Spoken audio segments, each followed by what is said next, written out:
After scoring a combined 70 points in the first two games this series against the Celtics, Jimmy Butler has managed just 14 points in games 3 and 4. Last night especially rough. He was 3 of 14. Shannon, what do you think is wrong with Jimmy Buckets right now? Nothing. This is the Jimmy Butler experience. The knee might have had something to do with this performance, but because he did miss a game, Skip, in the Atlanta series, and then he played all the subsequent games against the 76ers. But, Skip, if you look at these playoffs, he has 3 games in which he scored 40 points or more. He has 3 games in these playoffs in which he scored 15 points or less. You look at him in the bubbles, 40 points in game 3, 22 points in game 4, 35, 12, 11 in game 5, 12 points in game 6. This is why I don't put him in the superstar class, because, Skip, far too many times I've seen this out of him.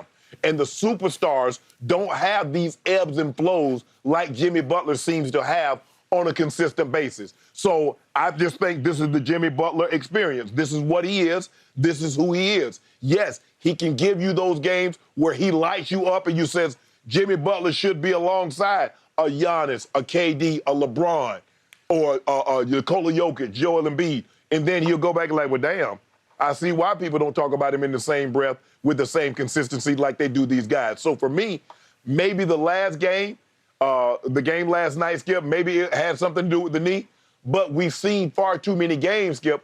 We've seen enough of Jimmy Butler in the regular season and the playoffs with the consistency or the lack thereof, and this is why I don't consider him a superstar.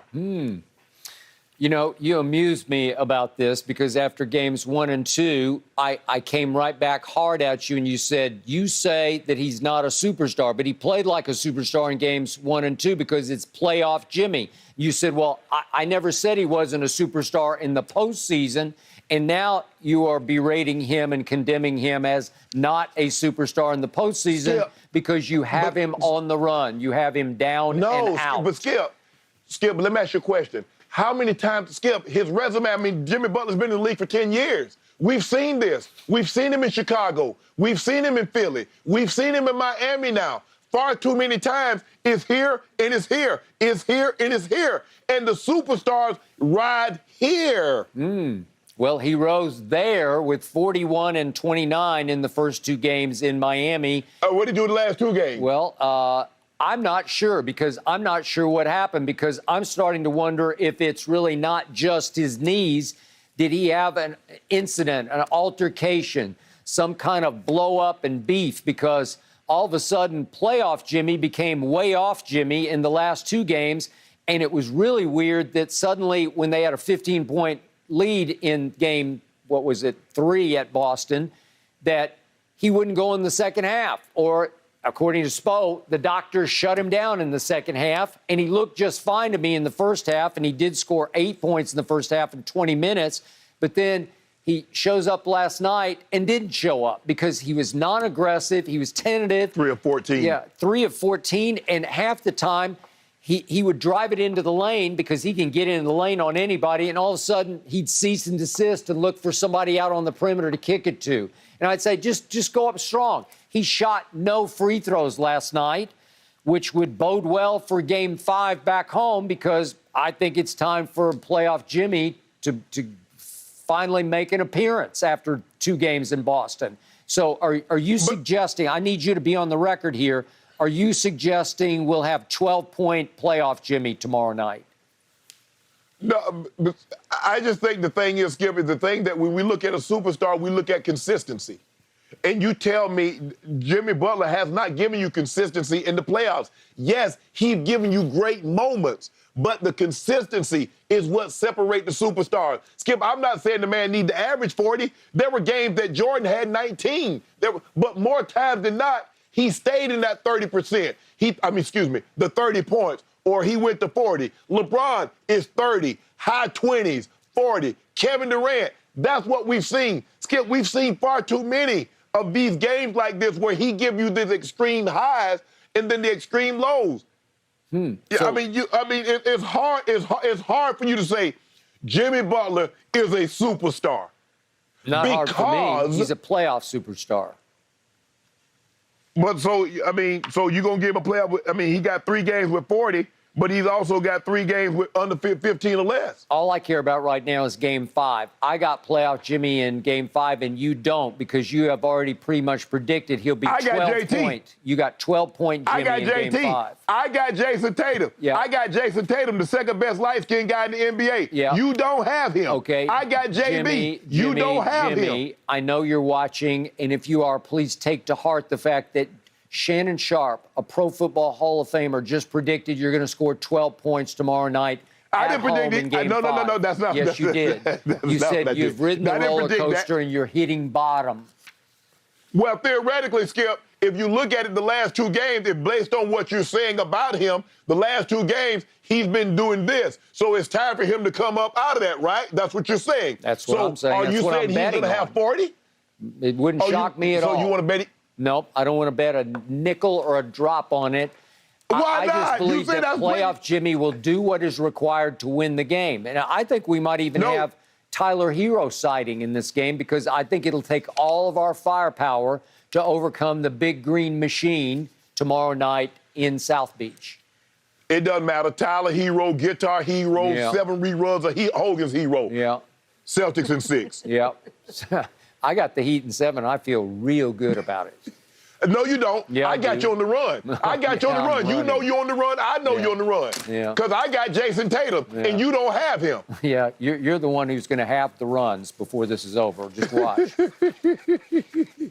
Somebody's going to cash in big, guys, with all the cases of due you have on this one. Yep. All right, I will Skip, get cash in ready. big. We got to dissect your Cowboys next. Is their biggest mistake paying Zeke? That's coming up next on Undisputed.